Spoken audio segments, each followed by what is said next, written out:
Hello, welcome to another episode of the Ikan Bilis Weekly Forecast Show. Our weekly forecast is published every Sunday, 4 p.m. UK time to help you navigate the sea of market volatility. Please subscribe and click the like button before we dive into the charts.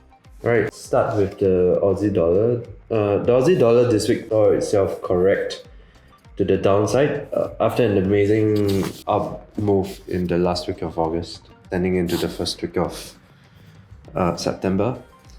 We think that this downwards correction is over, and risk-on pairs like Aussie dollar looks set to blast off to the upside.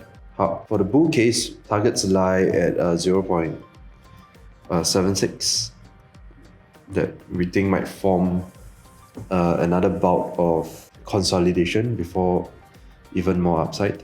That is if price manages to hold at the 200 MA. However, if price continues to correct to the downside, we see strong support at potentially 0.73 and maybe even down to 0.724.